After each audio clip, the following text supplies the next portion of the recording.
¿qué tal? Buonasera, buongiorno, ¿cómo? No, buena tarde, eso me sí. gusta. Buena tarde. Bueno, buena tarde ya es buena nit porque ya se nos está. Quejémonos. ¿Qué palo? ¿Qué palo que ¿Qué se vaya palo? el sol tan rápido? Eso, que los días se acorten, empieza el frío, se Yo termina esta la mañana fiesta. fui a la uni y tuve que llegar a las 8 de la universidad. Yo estudio en la Universidad Autónoma de Barcelona, que Que es queda muy lejos, linda ¿no? en Bellaterra. ¿Por Que qué queda tan lejos?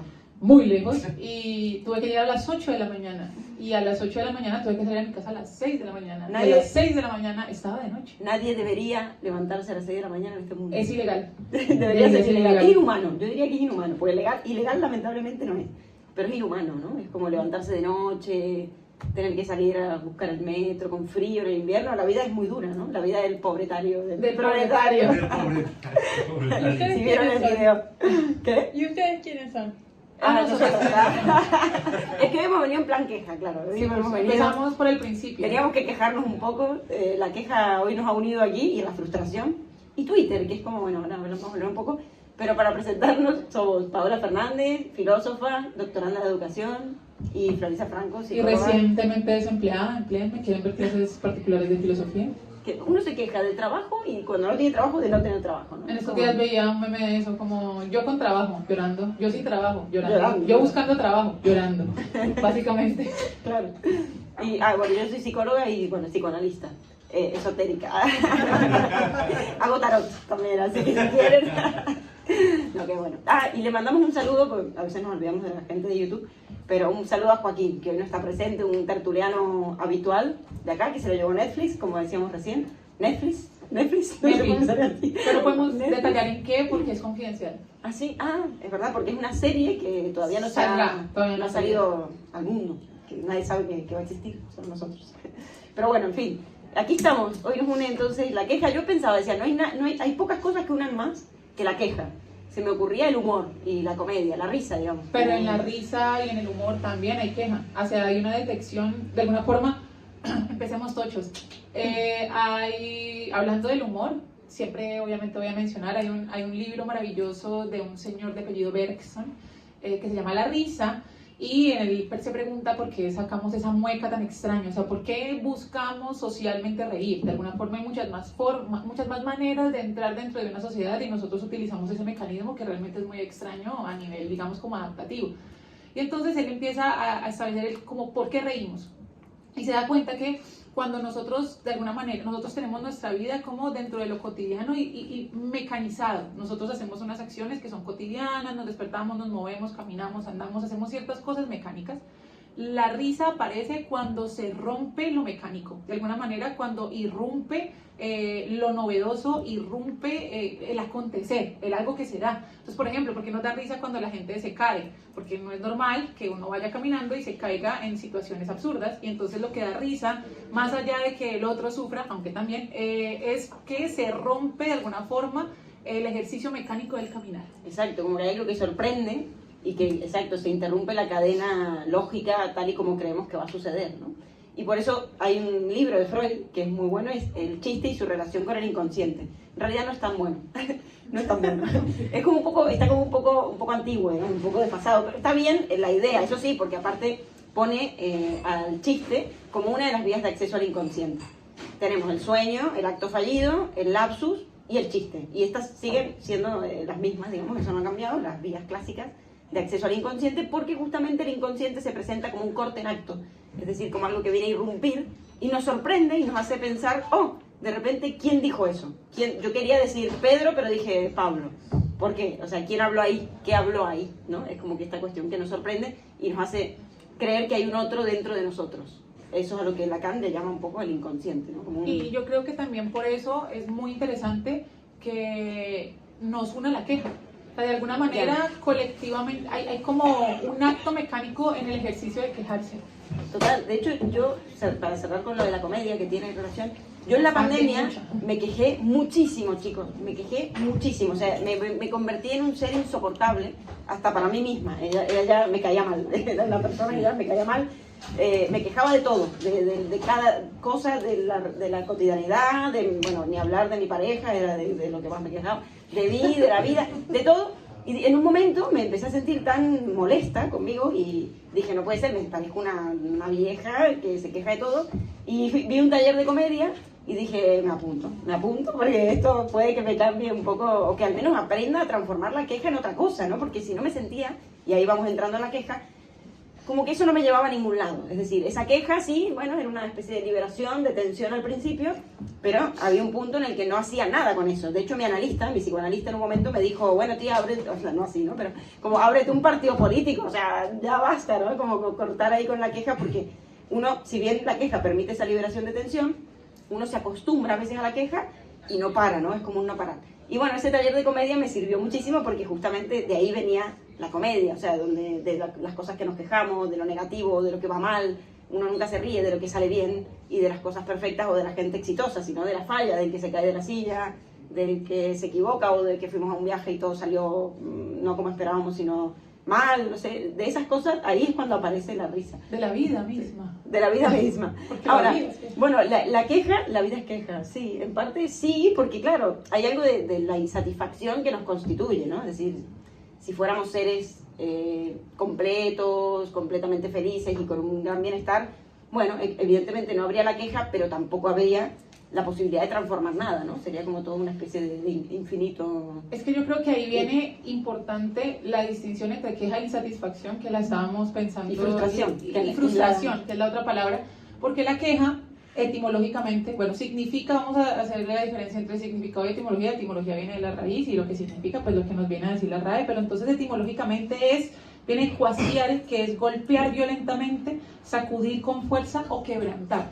De alguna manera la queja, que no es necesariamente, la otra palabra es la insatisfacción, que no es necesariamente insatisfacción, y ya vamos a ello, la queja viene del lamento por algo que no ha venido, ¿sí? Que ni siquiera ha venido porque ni siquiera ha estado. La insatisfacción de alguna manera cumple otro papel, porque en la insatisfacción quizás sí hubo una realización, y cuando hubo una realización después hubo precisamente como la decepción ante la realización. Por ejemplo, no sé, en la insatisfacción, voy a poner un ejemplo muy particular de mi caso, luché y luché por venir de Colombia a Barcelona, y ya estoy aquí, es como, esa sensación es la insatisfacción, que es diferente a la queja, porque la queja ya sería como, de alguna forma, algo que ni siquiera pudo haber tenido, pero de alguna manera quiero romperlo y de alguna manera siento que puede llegar a suplir un deseo. Sí, yo creo que ahí la diferencia entre la queja y la insatisfacción sería que la queja se presenta como un reclamo y como una demanda en algún punto a otro, es decir, a un otro. Puede ser una persona,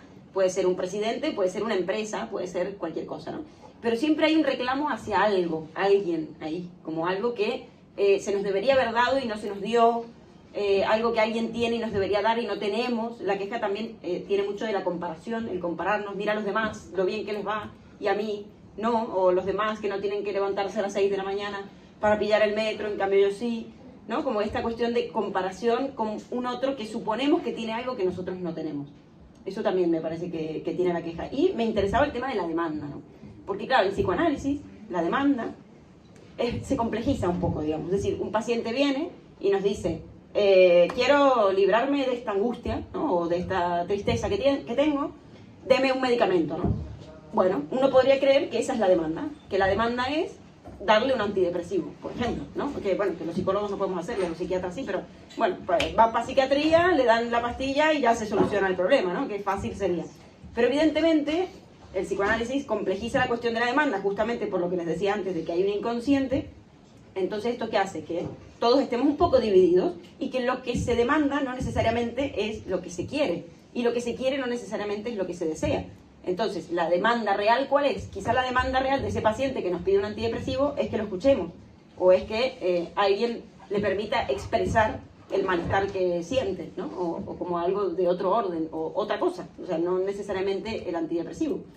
Lo que sucede hoy muchas veces en el ámbito clínico es que esa demanda, o en general en la época consumista, donde creemos que la solución siempre viene por vía de lo material o del consumo, ¿no? Que dentro de todo la farmacología responde a esto. Es como, bueno, ¿qué necesita la gente? Pastilla para la ansiedad, pastilla para la depresión, pastilla para el TDAH, pastilla para el TEA, no sé. Para todo hay una pastilla, la solución siempre es consumible.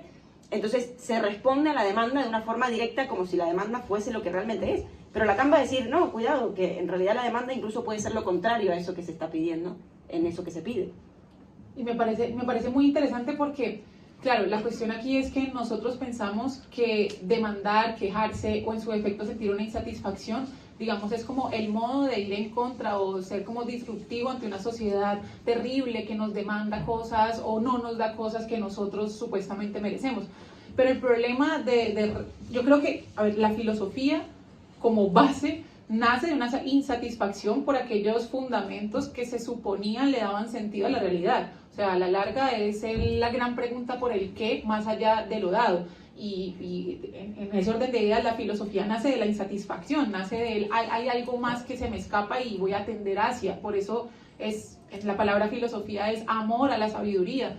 Y el amor finalmente es un deseo y como siempre hemos hablado, siempre el deseo está en falta. ¡Qué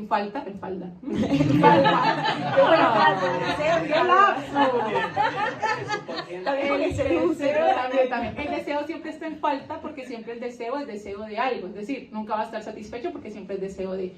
Pero, y es bueno diferenciar eso entre la demanda y el deseo, ¿no? Claro, la demanda no es el deseo. Es que yo creo que ahí, y aquí quiero traer a un papá para todos, que es Nietzsche. Y Nietzsche, en un texto que se llama Así habló Zaratustra, tiene un apartado donde habla de las 3 transformaciones del espíritu. Rápidamente les cuento. Nietzsche plantea que para llegar a ser superhombre, que es esa gran palabra que siempre mencionan de Nietzsche, que el superhombre es aquel que es capaz de crear sus propios valores, no es que sea Superman, sino que es aquel que es capaz de crear a partir, no de necesariamente romper lo dado, sino a la luz de ser creativo frente a lo dado. Y aquí voy con el paso a paso. Él dice que para llegar a ser un superhombre tenemos que pasar por 3 transformaciones. Primero, el espíritu está en el camello, en el yo debo, en el tú debes, en el debes soportar unas cargas. Luego pasamos al león, que el león de alguna forma es el disruptivo, es el yo quiero, es el porque, ese es el video que hicimos promocional, es el por qué llueve y por qué no funciona el metro y por qué tengo que pagar deudas y me voy a quejar en Twitter y por qué tiene tan poquitos caracteres.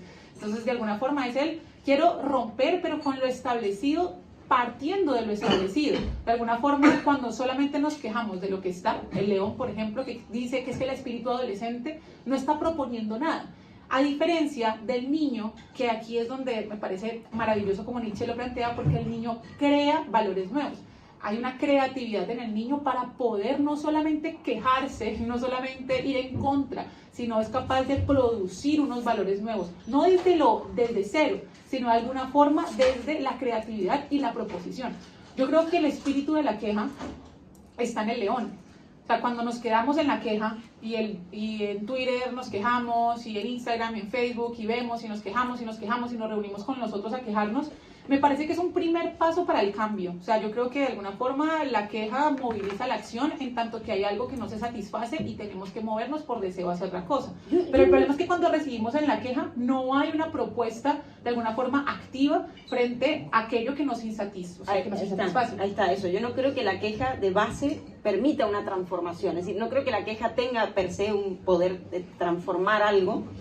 Sí la insatisfacción, es decir, sí el hecho de estar incómodos o que hay un malestar o que no estemos conformes con, nos permite realmente entrar en conflicto como el león y luchar por otra cosa y transformar las cosas. Pero yo la queja la asocio como algo muy pasivo, esto que les decía en la pandemia yo de no, porque esto no funciona, porque eso no sé qué, porque la policía, porque los gobernantes, porque nadie era suficientemente bueno para resolver las cosas, mientras tanto yo era un alma bella, como decía Hegel, ¿no? Este concepto de alma bella, como de una pobre inocente que el mundo era malo y yo era la pobre desgraciada, ¿no? O sea, como que la queja ahí nos pone o nos coloca a veces en un lugar muy pasivo de un mero objeto casi del mundo, un alma bella.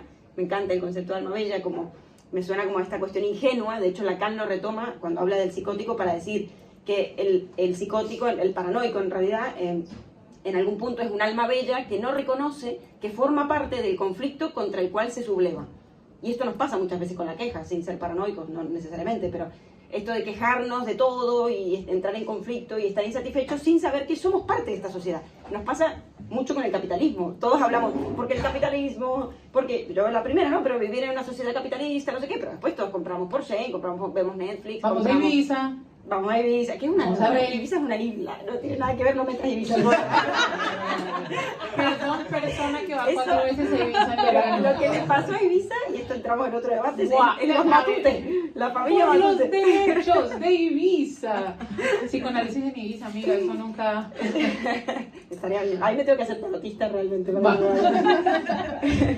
Bueno, y claro, esta cuestión de la queja en lugar pasivo, reclamándole a un otro, en este caso, como acabo de decir, se podría utilizar ese ejemplo, los Matute, que es una familia que en Ibiza, bueno, básicamente transformó la isla en lo que es hoy, para lo bueno y para lo malo, pero en el sentido de construir hoteles, son dueños de, no sé, 100 cadenas de hoteles, discotecas, tierra, casino, todo en Ibiza desde esta familia. Entonces, claro, uno queda como pasivo criticándole a estos otros gigantes, que son como casi una especie de dios completo, que las cosas van mal, ¿no? En ese sentido digo que la queja nos coloca en un lugar pasivo que a la vez, y esa es la estrategia inconsciente que sostiene la queja y que le da un goce a la queja, el hecho de hacer existir al otro. Hacemos existir al otro, decimos, no, porque el capitalismo, no sé qué, no sé cuánto, el otro, es otro, siempre es otro, es decir, siempre el mal está fuera. No tenemos nada que ver nosotros, no es que el capitalismo no es que esté dentro de nuestras fibras y de nuestra piel, ¿no? Y ahí también conecto, bueno, hay un goce en la queja, es decir, nos gusta quejarnos también muchas veces, no es una cuestión solamente de malestar, sino que hay un goce en la queja que de hecho busqué en internet y hasta neurológicamente, o sea, neuroquímicamente, la queja genera, bueno, químicos, o sea, como adrenalina, oxitocina, químicos que tienen que ver con el placer. Entonces es evidente que hay veces que gozamos de quejarnos y bueno, que también nos unimos a través de eso. Y luego lo de la insatisfacción, claro, se me ocurre lo de la insatisfacción histérica, tan estudiado en la clínica psicoanalítica, la histeria pensándola en términos de estructura, de mecanismo de defensa, se podría decir. Pero claro, lo que se da en la histeria es justamente un deseo de insatisfacción. Que digamos, bueno, es lo más paradójico que puede haber, es decir, cómo puede ser que alguien quiera estar insatisfecho. Pero claro, la histeria, que sería complejo explicarla de lleno, pero digamos que el núcleo de la histeria es suscitar deseo. Es siempre suscitar deseo. Deseo de saber, deseo de vivir, deseo de querer, y siempre el deseo es deseo de otra cosa. Entonces es mantener el deseo en movimiento. Lo propio de la histeria es mantener el motor del deseo vivo, y por eso siempre la histérica va a ejecutar una estrategia de privación, es decir, de no dar aquello que se le pide. Y a lo contrario también, decir, no me des lo que te pido porque no es eso.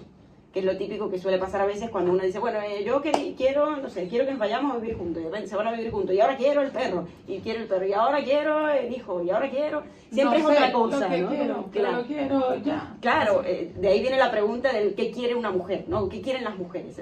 Ahora se podría evidentemente decir qué quieren los hombres también, ¿no? Pero antiguamente se atribuía mucho más, como la histeria igual incluso, a la mujer el hecho de no saber qué quiere. Pero no es que no sabe lo que quiere desear. O sea, es como bastante claro ahí de lo que se quiere. Y cuando llegamos, yo creo que aquí hay dos puntos interesantes, y es como la privación, o sea, porque a la larga el deseo de deseo se vuelve cuando a la larga no podemos abarcarlo del todo, como que cuando existe el no, cuando existe la barrera del no, y también el deseo, y obviamente voy a hablar de Schopenhauer en la voluntad, pero como siempre hablo de Schopenhauer, aunque hay bastante público nuevo, sí, acá hay llega gente nueva, mucha gente nueva, así que van a escuchar a Schopenhauer por primera vez de aquí, de este lado. Pero bueno, voy a hablar primero de algo que me pareció interesante pensarlo. Estaba, no sé por qué, indagando unas cositas de la Biblia, porque estoy leyendo una filósofa judía que se llama Hannah Arendt, y hay unas partes en donde cita la Biblia. ¿Cuál? El Éxodo. El Éxodo, es tremendo. Bueno, me encanta. así un pequeño muy gran Sin ser paréntesis. cristiano, me encanta la Biblia. Creo Es que los 5 primeros libros del Antiguo Testamento, Génesis, Números, Deuteronomio, Levíticos y Éxodo, esos libros que son la Taná, la Torá. Buena época para leer el Éxodo, que hay un Éxodo migratorio también muy grande, ¿no? De Latinoamérica aquí, bueno, un Éxodo, diría, planetario. Sí. Bueno, que el Éxodo, en esta parte del Éxodo que estaba indagando, que tanto Éxodo como Levítico es donde tiene como las leyes, las grandes, los mandamientos, pero en el Éxodo precisamente cuando Moisés tiene la tabla y de los mandamientos, me puse a ver, y en todos los mandamientos aparece algo que se repite. Yo no podría decir, yo qué sé, el amor, no. Aparece el agradecimiento, no. Aparece el no, ¿sí? No matar, no desear a la mujer del prójimo, no robar, no cometer actos impuros, santificar las fiestas, no idolatrar a dioses falsos. Y cuando apareció el no, apareció de alguna manera la cultura. Es decir, en el momento en que nos atravesó la imposibilidad de satisfacer un deseo, es que aparecimos como sujetos inmersos en una cultura. En el momento en que nos dimos cuenta que existía algo que no podíamos hacer, que satisfacía plenamente nuestro deseo, ahí apareció la sociedad civil, porque a la larga, eso de hecho lo dice Rousseau en un texto que se llama El contrato social, dice que nosotros somos unos buenos salvajes, es decir, somos unos seres inicialmente, por eso la frase el hombre nace bueno pero la sociedad la corrompe, viene de que inicialmente nacemos sin un lenguaje, y si no tenemos un lenguaje de alguna manera no tenemos una sociedad, no tenemos una cultura, no estamos en relación con el otro, pero cuando aparece el otro, cuando aparece el lenguaje, que de hecho también lo dice Lacan, que el lenguaje de alguna manera es insatisfacción porque nos limita, nos va a generar pues que no podamos satisfacer plenamente el deseo. Cuando aparece el lenguaje, cuando aparece el otro, aparece también que el otro tiene cosas, tanto materiales como cosas. Y en ese momento yo digo, ¿y yo por qué no? Yo la quiero. Y en el momento en que me dicen, no, no las puedes tener, pues tiene que aparecer la sociedad civil porque tiene que preservar la posibilidad de que yo tenga una cosa, tú tengas otra, que no me la vayas a arrebatar y nos matemos. Entonces, cuando aparece la sociedad, ahí se explica la frase, cuando aparece la sociedad, es ahí cuando se corrompe, pero no porque la sociedad sea mala per se, es porque nos aparecemos dentro del egoísmo. Ahora bien, vuelvo al no. Entonces, viendo el Éxodo, que reitero, llegué ahí por Hannah Arendt, vi que lo que se repetía en los mandamientos era la negación. Y en ese orden de ideas, no solamente, y ahí me parece interesante la Biblia, ya no como una cosa espiritual, sino como una... La Biblia viene de la palabra biblios, que sería varios libros, sería como los varios libros que están y que dicen cosas acerca de nuestra cultura y de nuestra sociedad. Queramos o no, la sociedad judio-cristiana demarca gran parte de lo que somos y nuestras formas. Pero asimismo pasó, por ejemplo, en el Génesis, cuando Adán y Eva lo primero que le dijeron fue no comas esta manzana. Ese no comas esta manzana no es como yo soy Dios y tienes que hacer lo que yo diga. Es en el momento en que apareció la negación, apareció la libertad. En el momento en que nos dijeron, porque cuando éramos completa y absolutamente libres no existía la noción de libertad, porque la libertad nace de la privación de ella. Somos libres cuando hacemos algo en el cual, de hecho la palabra libertad viene de despojarse de la esclavitud, despojarse de las cadenas. Entonces yo creo, vuelvo acá, me fui al carajo, regreso, tengo un punto, y es que la queja, más entendida desde la insatisfacción, que me parece algo distinto, porque la queja de alguna forma es una suerte de nihilismo pasivo. Nihilismo es movimiento, ni es de nada, es como un movimiento de nada, es como, todo es una mierda y ya, no. Sino que es una suerte, ya la insatisfacción nos lleva a una suerte de nihilismo activo. Es como aparece un no, y de alguna forma, en el momento en que aparece el no y la insatisfacción de que algo no se da, también aparece el deseo de que otras cosas se den. Aparece de alguna manera como la movilización, no la queja como incapacitante, no la queja como inactividad, no la queja desde la pasividad, sino la queja desde, es que no me siento satisfecho con el trabajo que tengo en este momento. Vale, ¿vas a llorar durante 40 años mientras te jubilas o vas a buscarte otro? Y en el momento en que ese no, esa privación, esa ruptura del deseo, esa no me hace hacer algo más, yo creo que se vuelve como un agente activo, un agente que moviliza. Totalmente. De hecho, por ejemplo, en un tratamiento terapéutico, yo diría que quizá cualquier orientación de lo que se va a tratar justamente es de cómo convertir esa queja, que nos coloca al principio en un lugar pasivo, donde hay una demanda a un otro, que no va a hacer nada por nosotros, evidentemente. Aquí Elon Musk no va a venir a resolvernos los problemas de nuestra vida cotidiana, ni nadie, realmente. Claro, lo que se hace es culpar al otro o estar siempre ahí. Entonces, en el tratamiento terapéutico, lo que se va a hacer es convertir, o tratar, llamar a eso, a convertir la queja en un síntoma. ¿Qué quiere decir? En un síntoma interpretable, analizable, es decir, en algo que concierne al sujeto.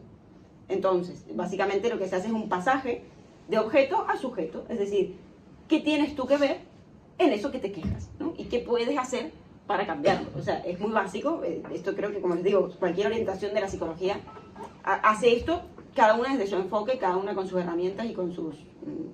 Sí, con sus, no sé, sus cosas. Y mira, qué bonito. Sus herramientas, pero bonito, todas hacemos eso. Qué bonito que al hacerlo palabra, de alguna manera, hay como la posibilidad de como gobernarlo, ¿sí? Como que cuando... Claro, es apropiarte, es también adueñarte de eso, apropiarte de eso. Hacerlo palabra, definirlo de alguna manera es poderlo conquistar. La delimitación me permite la posibilidad de hacer algo con eso porque lo puedo definir. Exacto, lo puedo nombrar, eso también es importante, el poder nombrarlo. no con la vecina, como siempre que nos quejamos con las vecinas o con No, el nombrarlo compañero de como clase. metafísicamente, o sea, no solamente, Sí, sino... nombrarlo metafísicamente es hacerlo Ay. existir Sí. de otra manera, es decir, y claro, evidentemente lo que se habla dentro de un dispositivo terapéutico y tal, no tiene la misma consistencia que lo que se le dice a los demás, porque a veces cuando uno habla con un amigo, por ahí espera un feedback, un consejo, una risa, lo que sea. Con el terapeuta no, la palabra propia adquiere un valor o una potencia, digamos, diferente, y de hecho uno se escucha a sí mismo. O sea, básicamente, a mí me encanta explicarlo de esta manera. Hay un texto de Cortázar, que creo que fue su primera publicación, Los Reyes, que empieza, recreando, digamos, es una recreación del mito del Minotauro, del cuento del Minotauro. Entonces está Ariadna con el rey Layo hablando y le dice en un momento, pero Ariadna al padre le dice, hablas por encima de mí, no es a mí a quien le hablas. Y él le dice, hablar es hablarse. Y Ariadna le dice, entonces vete solo pues. Y él le dice, no, eres como una lámina de bronce, hablarte me permite escucharme. Y yo siempre he pensado que el terapeuta hace un poco esa función, de permitirle al otro recibir su propio mensaje. Entonces ahí lo que se va a generar es una inversión del rol y de la posición enunciativa desde la cual nos dirigimos al otro. Esto es lo que permite poder modificar algo, porque si uno solamente está en este lugar de reclamo, digamos que no se genera esta potencialidad de transformación, que solo existe cuando uno se hace responsable también de aquello que tiene que ver. Entonces aquí también entra la responsabilidad. Es que es como importante, ¿no? Wow, este tema es súper importante, la cuestión de la responsabilidad. Por ejemplo, el existencialismo, una rama de la filosofía fundamental contemporánea, que se caracteriza porque dice que la existencia precede la esencia, es decir, en español, que nosotros en la medida que existimos somos, es decir, en la medida que vamos haciéndonos a nosotros mismos con cada una de nuestras acciones, determinamos nuestra esencia, no hay nada preconfigurado de nosotros. La responsabilidad se vuelve fundamental en el existencialismo, porque si cada una de las acciones que nosotros hacemos determina quién soy, también determinaría cómo deberían ser también los otros. Entonces, si yo robo, de alguna manera, pues todos deben robar. Si yo mato, pues entonces de alguna forma estoy diciendo que todos pueden matar, que parecería como una premisa básica. Yo creo que aquí la cuestión con la queja es que es un vehículo catártico, es necesaria, o sea, de alguna forma siempre va a haber insatisfacción, en tanto que el deseo siempre es deseo de algo que no vamos a satisfacer, el deseo siempre es deseo de... Pero yo creo que la responsabilidad, y aquí está, es como en hacerse cargo de la queja, en hacerse cargo de la insatisfacción, en nombrarla, en darle un lugar en el mundo, en más que poderla cosificar. Yo creo que cuando uno nombra es como si uno sentase algo al lado de uno, ¿sí? No sé si, y eso pasa justamente en la terapia, cuando uno de alguna forma tiene algo que no sabe qué le genera o por qué le genera insatisfacción o por qué le duele, cuando uno lo nombra, le da un lugar y lo siente y lo puede ver directamente en los ojos. Yo creo que la queja, de alguna forma, sí es como un primer paso, un primer vehículo, como una proto-transformación, como una génesis de la transformación. Y también yo creo que la queja, bueno, vamos más bien, migremos a la palabra insatisfacción, que me parece más linda, y la frustración, que me parece una palabra más, de hecho, más interesante, que tiene como más juguito. La frustración me parece importante para delimitar los límites. Me explico. Hay un filósofo bastante conocido moderno que se llama Immanuel Kant, que tiene 3 textos muy conocidos: la crítica de la razón pura, la crítica de la razón práctica y la crítica del juicio. En las 3 críticas, lo que hace al criticar es delimitar. Literalmente es establecer un lugar desde donde lo que esté aquí adentro es esto y lo que está allá afuera es eso otro.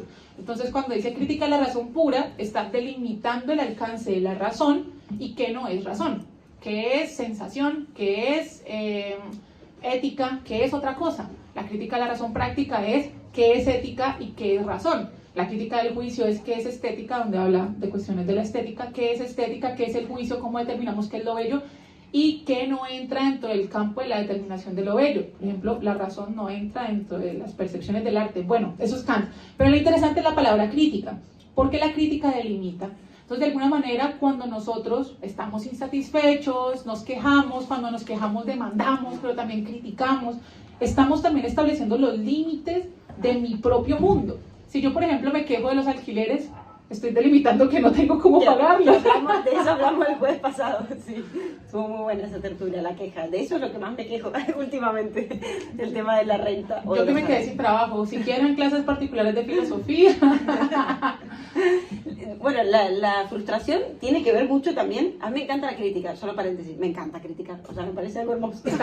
Me da fuerzas para vivir. Es un ejercicio catártico. Si no tuviese nada que criticar, no sé qué. El chisme, este mundo. el Chisme. De hecho, me apunté el chisme para próximas tertulias. Me parece un temón el chisme, Totalmente. chismosear, ¿no? Pero el crítico en el sentido de que también creo que la crítica, incluso hacia uno mismo, ¿no? Como que siempre permite también crecer en algún punto, mejorar las cosas, que ahí también tendríamos que enlazar con Twitter, porque es verdad que la queja nos ha ocupado gran parte de esta tertulia, llevamos la mitad, así que vamos a tener que acelerar un poco.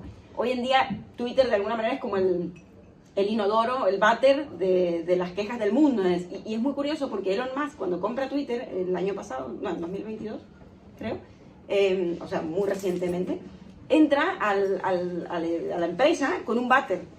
No sé si lo vieron esto, fue muy simbólico, o sea, y despidió a la mitad de la plantilla. Pero bueno, si quieren ahora entramos en el tema de Twitter y cómo le damos salida a las quejas hoy en día en esta época, ¿no? Que también es como un poco el tema. Pero como no hemos hablado mucho de la frustración, excepto ahora, decir que, claro, a mi frustración me venía más decepción, ¿no? Como esta cuestión del decepcionarse, estar decepcionado. Y claro, eso tiene que ver con que esperábamos algo que no ocurrió, ¿no? Como la cuestión del esperar algo y que al final se caiga no se materialice. o no se materialice, no se ejecute, ¿no? Entonces, si bien la queja, como decíamos, nos coloca en un lugar pasivo en reclamo a un otro, la frustración también nos coloca en algún punto en relación a otra cosa, que debería haber sido y no fue, o que imaginamos que iba a ser y no fue. Lacan lo va a poner como una especie, o lo va a definir como una especie de lesión o daño imaginario. Porque claro, eso que imaginábamos era una imaginación, es decir, ¿quién te prometió que la vida sería color de rosa, que tendrías el trabajo de tus sueños? Yo creo que nuestra generación, ahora que lo pienso así en voz alta, los millennials, si se quiere, somos una generación un poco, entre comillas, frustrada, porque hablamos hace un tiempo ya largo de la fama, o del éxito. Wow, eso Claro, fue del año pasado. O del año pasado, de las primeras. Como que no sé si quizás soy yo o la gente que conozco, pero no sé si se sienten identificados, pero somos una generación que creció con la promesa de los 5 minutos de fama, del éxito, del esfuérzate que vas a conseguir lo que tú quieras. La meritocracia. La meritocracia, impossible is nothing, you can do it, no sé, como un poco estos eslóganes capitalistas que después nos encontramos con que el mundo evidentemente es más complejo de lo que es y que las cosas cuestan más de lo que uno cree, ¿no? Un poco un mundo Disney, venimos de Disneylandia. Claro, es de ese mundo venimos y justamente el mundo de Disneylandia es el que mejor nos prepara para la frustración, porque ni el amor es Disneylandia, ni la vida, ni el trabajo, ni nada, ¿no? La vida está llena de fracasar y volver a intentar, de idas y vueltas, de que las cosas no salgan como esperábamos y tengamos que configurarnos, ¿no? Como un poco de esto. Pero claro, hay una cuestión de lo imaginario que me parecía muy interesante. Y también hay algo de la frustración que es constitutiva, como decíamos también lo de la insatisfacción. Pero la frustración está en todos nosotros y todos hemos pasado, de alguna manera, por la frustración. En el momento del Edipo, dirían los psicoanalistas, ¿no? Lo explicarían con el mito del Edipo, el último mito que se ha escrito, según los propios psicoanalistas. Somos así de narcisistas. No, mentira. No, pero como que el niño que pretende, lo vamos a decir resumidísimamente y dicho así nomás, pero el niño que pretende ser uno con la madre, volver a hacer esa fusión, ser lo que la completa, ser todo para ella, que la madre lo mire con ojos de enamorada y tal, eso en un momento, plácata, irrumpe el padre, que como sabemos no es el padre de carne y hueso, sino la función paterna, la función simbólica del padre, que viene a decirle, no, mijo, usted no completa a su madre tiene un trabajo, su madre me tiene a mí, su madre tiene otro hijo, su madre tiene, yo qué sé, va a la peluquería, no importa, cualquier cosa que la madre haga por fuera de ese niño, frustra a ese niño porque lo saca de este lugar de completud del otro, ¿no?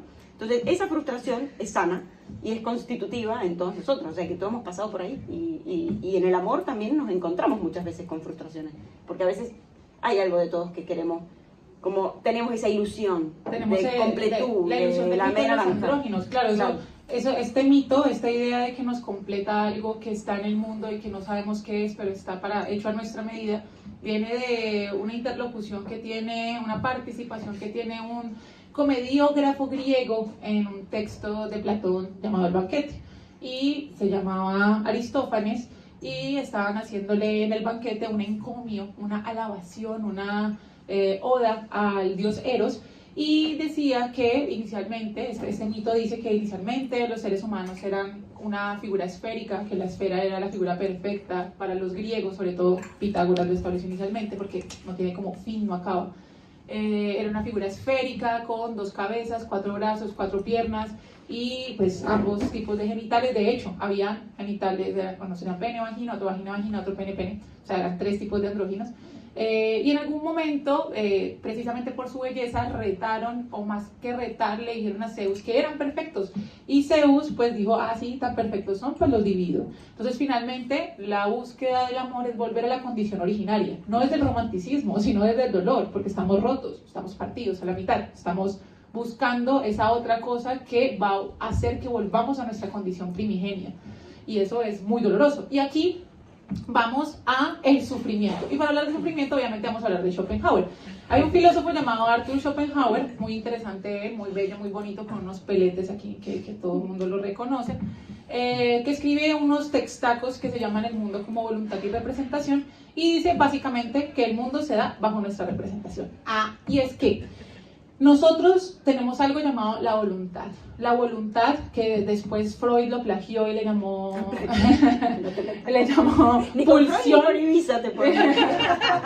llamó pulsión, un plagio, y después Nietzsche le llamó voluntad de poder, otro plagio, y así, pero todos nacieron de papito Schopenhauer. La voluntad es un ciego afán de algo que no sabemos qué es, pero nos moviliza a la acción. Yo siempre lo pienso con 2 cosas. Una canción de Sumo, una banda de punk argentina que me gustaba mucho hace mucho tiempo, y que decía, no sé lo que quiero, pero lo quiero ya. Esa frasecita de esa canción lo es todo. Y también como cuando uno va a la nevera, me parece, cuando uno va a la nevera, la abre, la mira, no sabe qué quiere, la cierra. Esta sensación es la voluntad. Porque si uno va, porque solamente te puede producir 2 cosas la voluntad. O, vamos al caso de la nevera, voy y cojo algo simplemente que creo que quiero, yo qué sé, un queso, un pan, algo que me encuentro y me lo meto a la boca, ¿sí? De alguna forma eso ya me genera tedio porque creía que lo quería, pero realmente no lo quiero. Pero si cierro la nevera y no saco nada, me voy a mi habitación muy decepcionada y frustrada porque realmente no sé lo que quiero, y de alguna forma no hubo una satisfacción del deseo de aquello que creía querer. Entonces te puede provocar o desesperación o tedio. Entonces realmente la voluntad solamente lleva al sufrimiento, y la vida esencialmente es sufrimiento.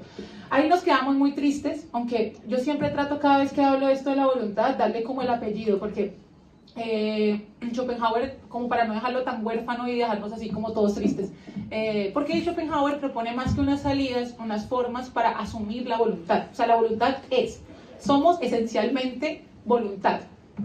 Pulsión, deseo para los psicoanalistas plagiadores, voluntad de poder para Nietzsche. Somos esencialmente deseo, y el deseo, como hemos dicho 1000 veces, siempre está en falta y es inconsciente también. Y siempre está en falta. Claro, con esto que decía, como que el deseo es inconsciente, sería la traducción, cierto, psicoanalítica. Y claro, es que es inconsciente, quiere decir que es diferente del querer y diferente de la demanda, es decir, de aquello que se demanda. ¿Cómo va a ser el objeto de la demanda, lo que le demando al otro, si ni siquiera yo sé lo que quiero, ¿no? Es decir, es como imposible. Y entonces Schopenhauer, que me parece, no me gusta dejar huérfana esa idea de mero sufrimiento, propone unas formas de asumirlo. Y uno es, realmente él se puso a estudiar mucho las religiones no teístas, el budismo sobre todo, y de hecho estudia bastante también la Biblia. El mundo como voluntad y representación cita mucho la Biblia, entendida no como religiosidad, ¿no?, sino como Jesús como figura histórica y figura de precisamente como la renuncia al ¿qué? Al ego, y al ego entendido como el deseo, como ese yo que todo el tiempo está deseando. ¿Qué propone entonces Schopenhauer? Busquemos formas de alguna manera aquietar un poco esa voluntad. ¿Cómo? 1, el arte, sobre todo la música. Twitter. El arte, sobre todo la música, que dirán también los psicoanalistas, nos sirven como una suerte de sublimación, que es de hecho lo único que nos funciona para vivir en la cultura. Lo hablaba Freud de malestar en la cultura. La música de alguna manera, y yo creo que todos lo hemos sentido cuando nos sentimos mal o bien o lo que sea, y uno escucha música para sentirse mejor o sentirse peor, pero de alguna manera como deslindar como la emoción, como deslindar el yo, como que uno por un momento como que se suspende, ¿sí? Otra es la vida ascética, que es la vida volcada a lo trascendente, que sería como una vida un poco más budista, de la meditación, de tratar precisamente de Es como renunciar al ego. aceptar que el deseo nunca se va a satisfacer. Exacto. Y la última, que me parece una de las más lindas, es la vida compasiva, y es reconocer que el otro también está bajo el yugo de la voluntad. Entonces, de alguna manera, si yo sé que todos están sufriendo igual que yo, digo como, pues todos estamos sufriendo igual, querámonos. Y acá está bueno, y reconducimos con Lacan, de que Lacan decía que toda demanda es demanda de amor. Esto que les decía, que nadie en realidad lo que pide es la pastilla o el antidepresivo, y que pide quizá que lo escuchen, tiene que ver también con esto. Todo que al final en la demanda es demanda de amor. El niño cuando dice, mamá, mírame, mamá, mira cómo hago esto, mamá, mira cómo lo otro, mamá, me compra, lo que quiere es atención, o lo que quiere es que lo miren, que estén por él, que lo asistan, que haya un otro que está para él. Es como que lo encuentren. En el fondo todos demandamos atención, amor. Que le den un lugar, como que lo le den habíamos un lugar. hablado cuando el niño se esconde y lo que quiere es que lo busquen precisamente por el reconocimiento de la mirada de, o cuando Exacto. se encuentran en el espejo, que eso es súper lindo, cuando los niños se dan cuenta que lo del espejo son ellos mismos, se encuentran. Total. Ahora, y me encanta porque ahí nos quedó justo, menos mal, ya estaba preocupada que no íbamos a enganchar con el Twitter. ¿Qué pasa en una sociedad, o en una época, mejor dicho, en la que no nos podemos quejar con aquellos otros con los que nos gustaría, o no le podemos demandar a aquellos que nos gustaría, porque uno va, yo qué sé, tiene un problema con la Renfe y anda a pedir el libro de queja, o anda a hablar con el encargado de no sé qué. No, no hay otro, no hay cara, no hay alguien allí para recibir ese reclamo, todo es a través de la web, ¿no? Es como, bueno, o Vodafone, te vende una tarifa de 9,90, tú feliz, crees que vas a pagar 9,90, al tercer mes te llegan 120, de repente digo, no, ¿cómo? Llamas y te atiende un robot, y estás media hora hablando con un robot, esperando que te atiendan, te pasan de aquí a allá, sientes que te están tomando el pelo, tu odio se acrecienta, increciendo la ira, ¿no? Y al final es como si no tuvieras ni siquiera con quién descargar esa atención. Y bueno, ahí viene Twitter. ¿Por qué Elon Musk compró Twitter por $44 mil millones? O sea, 44 mil millones. Yo cuando vi el número decía 44 millones, dije, uff, un montón. Y después dije, no, espera. Yo no sé ni siquiera cuántos ceros, soy tan pobre que ni siquiera sé cuántos ceros es eso. ¿Cuántos O sea, es eso? no sé cuántos ceros hay. Yo no tampoco lo sé. Ni sabía que existía esa cantidad de dinero. No tenía idea. Pero por algo la compró. Yo sé que no solo por la queja, sí.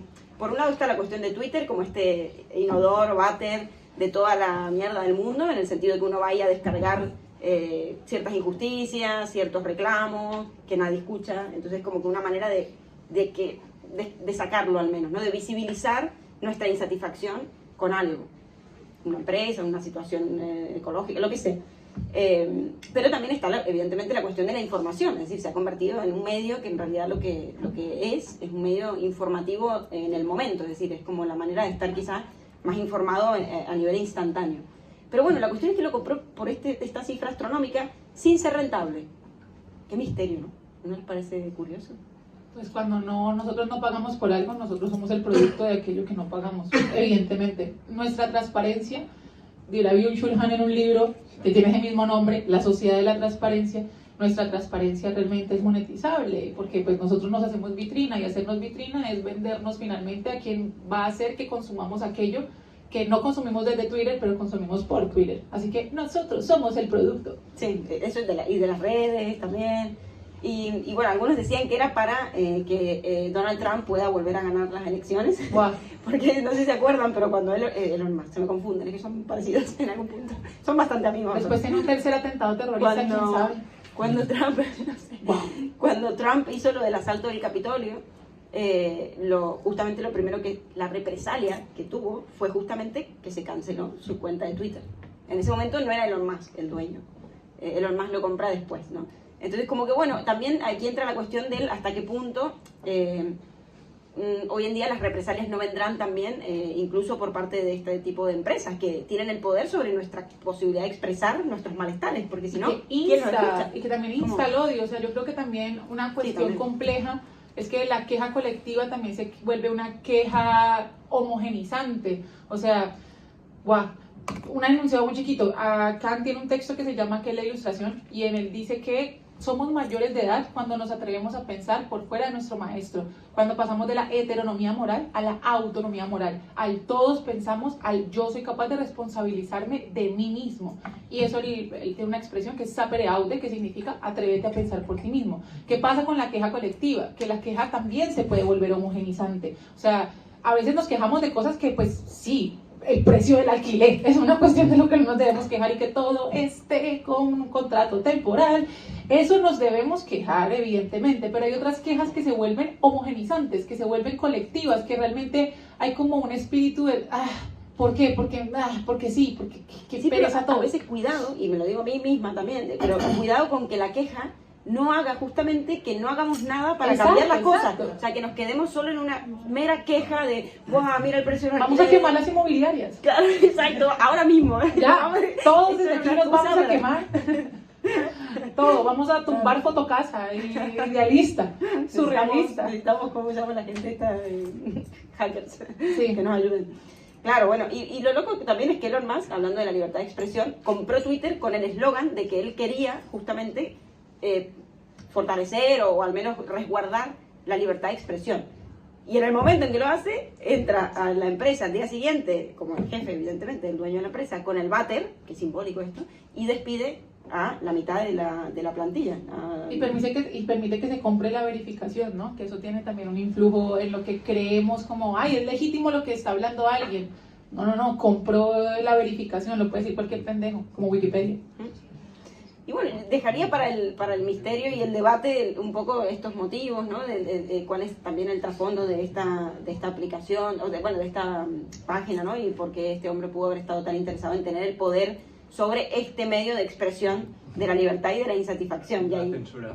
Claro, es que evidentemente yo creo que va un poco por ahí, ¿no? Como en nombre de la libertad de expresión, probablemente se termina haciendo todo lo contrario. La absoluta por eso, y ya no, es que ya nos estamos pasando. Inmodular ahí la opinión pública. El Ministerio de la Verdad. Exacto, el Ministerio de la Verdad de 1984.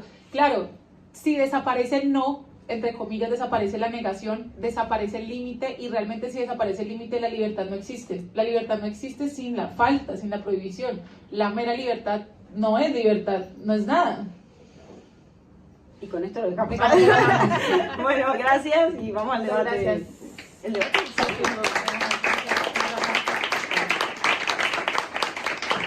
Bueno, queremos pedirles un permiso de antemano. Nosotros pues les contamos... Permiso de ir a quemar las inmobiliarias. Permiso, vamos todos. Por favor, aquí me da su firma. Es que tenemos un partido político. Nosotros, los que no han venido, que de hecho hay muchas caras nuevas, la dinámica de este evento es que 40 minutos, aunque esta vez nos pasamos 5 minutos, perdón, 40 minutos hablamos, nos vamos al carajo, regresamos y todo, y instamos a que ustedes piensen. Entonces la idea es que después se dé el debate colaborativo donde todos pueden participar de una manera libre pero respetuosa con el otro, respetando la palabra. Esto nunca quedaba registrado, pero muchas personas nos pidieron el favor de que se registrase al menos la voz. Como ven, lo que está encendido es la cámara mirando hacia nosotras. Nos permiten que si intervienen aparezca su voz. Si alguien dice no, se para. Y se va. Porque somos como los más. Se para la cámara, se detiene el video. ¿Alguno está en desacuerdo que si interviene aparezca su voz? Si no se distorsiona, ya está. O sea, También. ¿No? ¿Están de acuerdo? Sí. Vale, muchísimas gracias. Entonces, ¿quién quiere romper el hielo? Por aquí ya había... Bueno, ya está. Cuéntanos. cuéntame Hola. Hola, ¿cómo estáis? ¿Qué tal la charla? Muy bien. ¿Esto un buen feedback de la gente? Hablaste un poco de la censura, de 1984. Bueno, la verdad es que estaba un poco desconectado de este tema porque mucho tiempo estuve también en el tema de la queja, el decir, bueno, hasta dónde tengo poder. Al final me di cuenta que si quiero cambiar algo tengo que empezar por mí y en círculos más cercanos. También es un poco aceptar sobre qué tenemos control y sobre lo que no tenemos control. Yo creo que las redes sociales van un poco por ahí, porque aunque sintamos que tenemos el control de nuestros propios perfiles y lo que publicamos en las historias, al final también tenemos la manía o la... no sabría cómo decirlo, pero como que estamos continuamente retuiteando, no estamos creando contenido como tal, sino simplemente compartimos cosas y publicaciones con las que sentimos resonancia, pero no es realmente una idea que viene desde nosotros, sino algo que de repente nos cambia un poco o o argumenta, fundamenta una forma de pensamiento que creíamos que sería la correcta, pero realmente no estamos como indagando en el tema. Es lo que decían, ¿no? Que no es simplemente dejarse y ya está, sino, vale, ¿cuál es el problema que estoy haciendo yo? Simplemente es como de compartir todo el tema de lo de Gaza, el tema de Palestina y demás, lo fácil que ha sido compartir directamente, compartir la historia y lo compartes en ti. Yo también me estoy quejando, pero ¿qué estoy haciendo? ¿Cuál es el problema realmente de eso? Sí. Entonces también como responsabilizarse, pero a la vez aceptar que no podemos tener control de todo porque hay cosas que se nos escapan a nuestro control. Igual con lo del capitalismo, tú no puedes decirle a un hijo o una hija, por ejemplo, que no lleve o que no vea la tablet o que no vea estos dibujos, porque al final lo que vas a estar haciendo, por mucha educación que quieras darle o unos valores, al final lo estás sacando de la sociedad y eso va a traducirse en que no se pueda relacionar con los demás, con la demás gente, porque al final vive en una sociedad. Si tú a ese niño le estás diciendo, a esa niña le estás diciendo que no use tal tipo de ropa, que no juegue con tal tipo de juguete, que tal, porque es capitalista, lo que estás haciendo realmente, por mucho que sean tus valores, lo estás sacando de su grupo de pertenencia, que al final es a donde nos sentimos bien. Da igual cómo seamos, lo que queremos es pertenecer a algo, ¿no? Esto yo creo que los valores o las ideas se tenía que tener cuidado al menos al transmitirlas a las nuevas generaciones hasta cierto punto, porque tampoco podemos ser nazis con todo, ya sea con consumir cierto tipo de cosas o tener cierta dieta o pensar de alguna forma, o sea, cuidar también, hacer como autocrítica, ¿no? Y decir, vale, ¿hasta dónde puedo controlar? Hasta por mucho que yo tenga la idea de que esto puedo controlarlo yo, pero también ponerte tus propios límites, porque no vas tampoco en plan de cambiar el mundo, ni puedes ni tienes que cambiarlo, o sea, tienes que cambiar tu mundo, que es lo que, luego aparte las injusticias, si hablamos de la ética, pero es que ya volvemos a lo de claro, que es la ética, ¿no? Que es correcto para ti, que es correcto para mí, simplemente como delimitar hasta dónde estamos a gusto y hasta dónde está a gusto a otra persona. Pero... Acá te quieren responder. Sí, Tres personas. Primero la mano y luego tú y luego acá. No, bueno, Lu, aquí. Ya tienes cuatro. Has armado buen debate. 4 más 1. 1, 2, 3, 4 y 4 más 1. Bueno, soy Luciana, los que ya me conocen saben que soy madre. Mis hijos ya son adultos. Y quería contestarte a esto de lo de limitar o coartar, según un poco las palabras tuyas. Yo limité, por ejemplo, mis hijos no veían tele de aire. O sea, tele de aire quiero decir los canales públicos. Alquilaba películas en aquella época o compraba los DVDs. Entonces se veían ciertas cosas que a mí me parecían que eran correctas para su edad y para su entendimiento. Y a la vez que creía que podían fomentar una charla entre nosotros para generar un debate, también desde muy chiquitos, y para poder explicarles mi visión del mundo, tanto lo bueno como lo malo. Entonces, también retrasé todo lo que pude la tendencia de un iPhone no nunca, pero sí de un smartphone, porque justamente sentía que perdían parte de su identidad de niños, ¿no? O sea, que estar frente a una pantalla desde muy chiquitos hacía perder lo que necesitaban, que era juego u otras cosas. Entonces yo, no sé, fomenté mucho la lectura en casa y como algo nuestro, después de merendar, cada uno leía media hora el mismo libro que estábamos leyendo en conjunto. Y creábamos una comunicación en mi casa. Entonces creo que eso, si bien sí los hacía diferentes a la mayoría de sus amigos, también los hacía de alguna manera más puros y conscientes de lo que pasaba alrededor, ¿no? Y más responsables de situaciones. Un poco Captain Fantastic. Digo, no Mortensen. No la vi. Sí, ¿verdad? No la vi, no tengo porque hay que verla. De hecho, hablo de Tienes que verla. de crecer a los hijos como en un ambiente tipo, pues, O sea, no estaban fuera de la consumismo. sociedad, Claro. o sea, consumíamos, yo consumo, Claro. o sea, pero siempre me pareció que era bueno poder que no se sentaran delante de una tele a mirar cualquier cosa, ¿no? Y que si veíamos algo que no estaba bueno, comentarlo, ¿no? Eran muchas las tardes de tipo parar una escena y decir, bueno, a ver, ¿qué piensan de esto? ¿No? O sea, y si en un momento, por ejemplo, toda mi familia hizo una campaña, que soy de Argentina, todos lejos, que era un Facebook para Manu y para Sandro.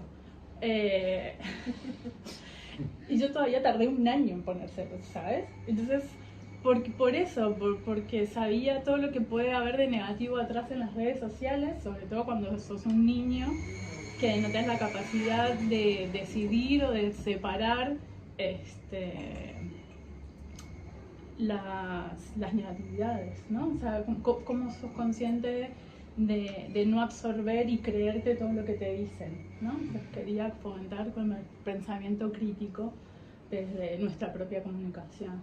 Entonces, yo digo que es necesario poner límites en el consumo de las cosas. Comparto totalmente. Yo no hablaba... Perdón, me extendí un montón, perdón. No, tranquila, si ya puedo te quería contestar. responder. Digo que yo no hablaba de censurar a los niños como tal, sino de acompañarles en algo que no se puede parar, de algo en lo que no tenemos control, que es la era tecnológica. Por ejemplo, en este caso, no puedes dejarlos sin tecnología, porque si tú no les acompañas en el proceso de su encuentro con la tecnología, van a hacerlo en otros espacios en los que tú no vas a tener el poder de controlarlos y no van a tener educación en ello, entonces van a absorber cualquier cosa que no van a encontrar en casa.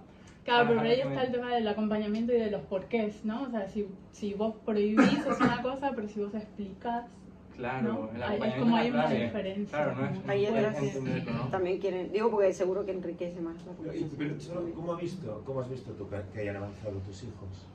Yo creo que son unos seres excelentes. ¿Se qué? Y me lo dice todo el mundo.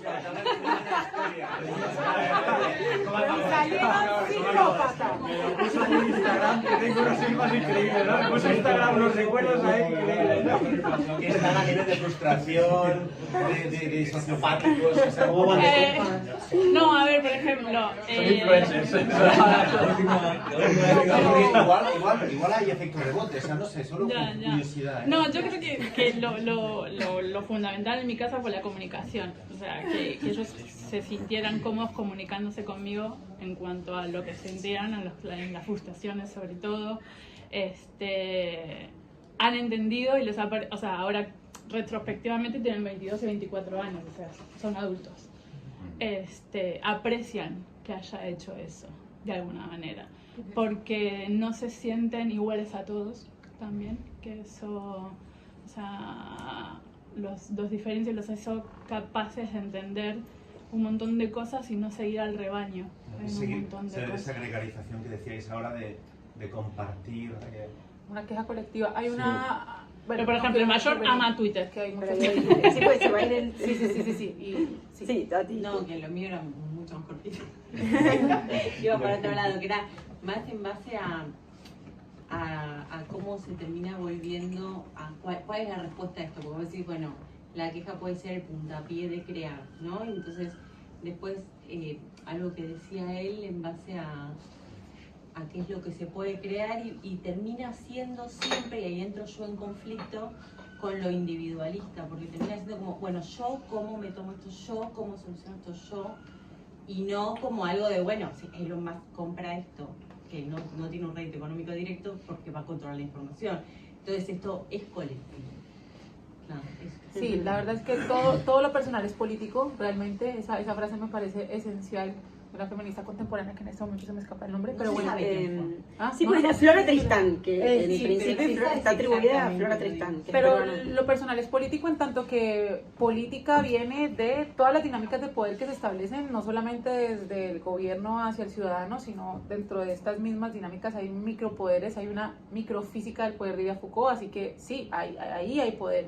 Y hay un Heidegger decía, estamos viendo clases particulares de filosofía, tengo dos estudiantes míos aquí. Heidegger decía que nosotros estamos en medio de algo que se llama el uno o la publicidad, ¿sí? El uno es como el todo, ¿sí? De alguna forma estamos inmersos en ello, es inevitable. Por mucho que yo me vaya a una ecoaldea, por ejemplo, hoy en día, pues van a seguir existiendo las redes sociales, por mucho que yo las eliminé de mi móvil o en su defecto me compré un coquito para solamente hacer llamadas. Va a seguir existiendo. Ahora, ¿qué hace que estemos inmersos en ello de una forma auténtica o inauténtica? Es el reconocimiento de cómo estamos dentro del uno.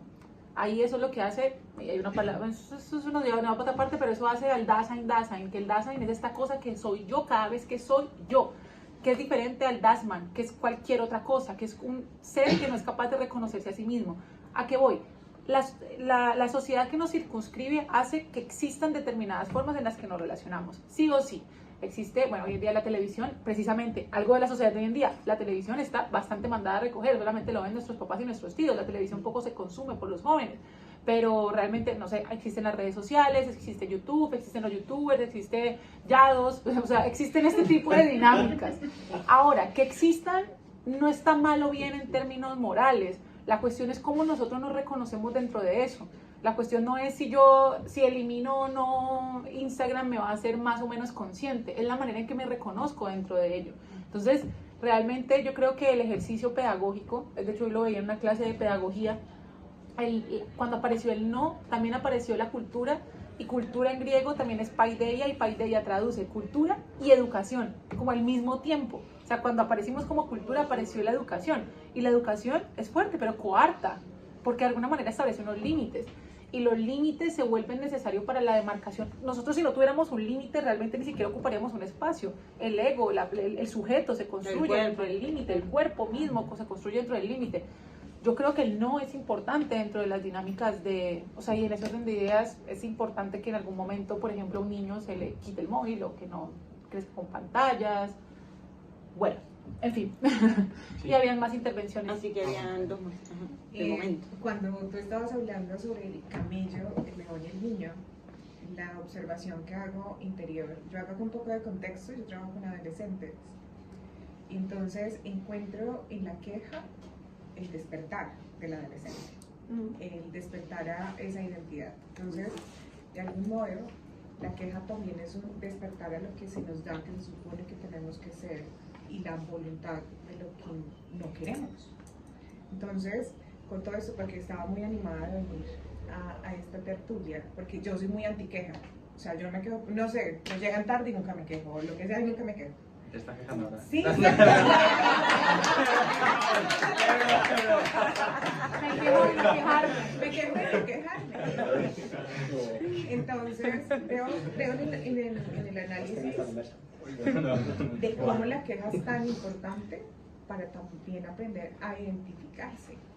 Y si no hay queja, también cómo crecemos, o sea, nos volvemos, ¿qué? O sea, aceptamos todo lo que venga, pero cuando viene alguna no. sumisión, ¿no? Exacto, sí, la sumisión es algo que, sí, a mí me parece que A veces se busca también, ¿no? O sea, que es una forma también de desconectar, como dejar de luchar y decir, vale, pues hasta este punto, hasta que rompe un poco con tus valores. Yo creo que en el momento en el que rompe con tus valores, o con lo que crees que es lo correcto, es cuando nos hace sacar esa parte irracional de queja. Porque racionalmente muchas veces nos comemos muchas cosas, ¿no? Como, claro. Hay gente que no tiene filtros y ya está, pero hay gente que es más de llevárselo al introspectivo, ¿no? Y meditarlo y tal. Pero cuando ya tocan algo suyo, que le toca la ética, la moral, sus valores, cuando sale la parte irracional y es cuando sale la queja ideal, la queja de las ideas, de decir, no, esto es injusto y por aquí no paso, ¿no? Como que todo el mundo tiene un límite y sale esa parte primaria nuestra animal, es como hasta esto es mío, ¿no? Como los animales, por ejemplo, cuando están a una manada de leones, por ejemplo, llega un león que no tiene nada que ver con ellos a comerse la presa que acaban de cazar y corriendo, en plan, tú, como sabes, corriendo, rap, tú, esto no te pertenece. Pues como que tenemos ese sentimiento de cuando tocan algo que sentimos que es nuestro irracionalmente o inconscientemente, ahí es cuando saltamos sin pensar si es lo correcto o no, simplemente porque sentimos que nos tocan algo nuestro. Pero ¿qué es algo nuestro, no? Quiero decirte que Sí, solo dijiste una cosa, que quería y ya comentar está. un poco. Que a veces pensamos en esta generación, fíjate que tenemos grandes activistas a través de la queja. Y hace poco, bueno, yo me pongo un poco a hacer stalker de activistas adolescentes y digo, wow, al final la queja les permite también identificarse y luchar contra algo que no Pero ¿es la queja o la reclamación? No, para mí es la queja. Porque al final lo que por ahí pasa en este tipo de casos, como no sé, activistas políticos o medioambientales. No, ambientales, por ejemplo. Pero bueno, pero en todo el espectro es reclamar algo que hay que considerar. No es una queja de la pasividad por ahí desde el punto de vista. Sencillamente digo algo que no me gusta. En Twitter pongo 3 cosas y ya. Ayer se dio una situación muy loca en Argentina, creo ayer, no sé si está. ¿Cómo? Que faltaba dos él intervenciones más y ahí aquí seguimos ahí. y... Vale, pero sí, terminada de... No, ayer se dio acaba una de situación, una movilización muy grande, una marcha muy grande por el tema de la educación pública, bueno, no la educación pública, sino la educación universitaria. Pública, sí. Y no, a ver, fue muy colectivo, ¿no? En general, pero también fue muy individualizado o fue muy fogoneado desde puntos o de situaciones muy individuales. No lo considero para nada una queja, me parece que es una reclamación de diferentes, bueno, en este caso derechos adquiridos, porque la educación siempre fue pública en Argentina, la educación universitaria. Sí, es una movilización, hay una movilización. Pero claro, no lo veo como una queja, digamos. Etimológicamente es lo mismo, ¿eh? Antes lo mirábamos con lo que es queja, lamento, reclamación, está... Demanda. Es el mismo, Sí, ¿no? pero hay acción. A veces la queja queda solo en el... Pero ahí hay acción. Me parece que lo que diferencia es esto, que se aunaron, se juntaron, salieron. Pero para no cerrar, para no dejar eso, pasar palabras, porque si no nos vamos a... Sí, nos vamos a... Pero primero había alguien levantado la mano antes que tú, ¿no? ¿No estaba diciendo ella? Pero tú habías Sí, pero creo que después de ti. tú luego yo. No, tranquilo, no te A mí me da igual. No, a ver, yo por ir rápido, la próxima vez me traigo una libretita. Porque, bueno, me ha dado la vida para tanta información. Pero no sé, así a grandes rasgos, es como que cuando ha empezado a hablar él sobre, y tú sobre todo lo del círculo y tal, lo del cambio desde nosotros, ¿no? Porque al final la sociedad somos todos y todos somos la sociedad, ¿no? Es todo como, yo lo veo como desde una unidad, ¿no? Entonces, el tema del círculo es como que me ha gustado, lo que pasa que yo lo veo desde el círculo con el punto concéntrico que eres tú. Y lo que tú generas desde ti es lo que transmites al exterior, ¿no? A lo mejor es un poco más esotérico, pero yo es como lo veo, ¿no? Y yo creo que sobre todo un poco la clave sobre el tema de la queja, el no, la libertad y todo eso sí que no lo había pensado, el que desde el no sale la libertad es una cosa que le tendré que dar más vueltas, pero me parece súper interesante porque al final tú mismo te dices a ti, no puedes hacer esto, no puedes hacer lo otro. También es otra cosa que a mí como que lo que me ha faltado es un poco la idealización de todo, pero no es porque nosotros tampoco nos la queremos idealizar, sino por todo lo que vemos a nivel exterior. Y al final se convierte a la inversa, que es lo que tú ves en el exterior, es lo que tú te creas. Y es como que tendría que ser, a partir de ahí ya podemos hablar un poco del sapereado, ¿no? O crear tu propio paradigma sobre lo que es la vida y sobre no lo que tú ves ya sea en Twitter o en redes sociales o lo que ves en la calle cada día, da igual, si es que a veces no hace falta ni ir a las redes sociales para ver lo que está pasando en el mundo, ni la noticia, ni nada. Pues con que seas mínimamente observador, pues ya te das cuenta, ¿no? Y dices, hostia, pero es que a mí esta situación me ha afectado, ¿no? Claro, te ha afectado, ¿y tú qué puedes hacer para cambiar? Entonces yo creo que viene por ahí el tema donde yo quiero incidir. Y respecto a lo que tú has dicho a lo de tus hijos, me parece súper bien, o sea, me he emocionado cuando lo has dicho. Y está muy bien, y yo soy hijo, ¿no? Todos somos hijos, todos. Padre todavía. Bueno, yo digo que desde el punto de vista que yo no soy padre, y creo que lo vaya a ser. Pero me refiero que sí, no soy hermafrodita ni nada de eso. Pero me refiero que me parece súper bien el tema de que como los has educado y tal. Yo vengo de una familia un poco más, digamos, tradicional, ¿no? En el que siempre se me ha insistido mucho en estudiar, se me ha machacado mucho en, no, un poco lo típico, ¿no? Y todo el rollo. Y nunca he crecido como en un ambiente así, pero sin embargo yo, en ese sentido, soy súper diferente a mis padres.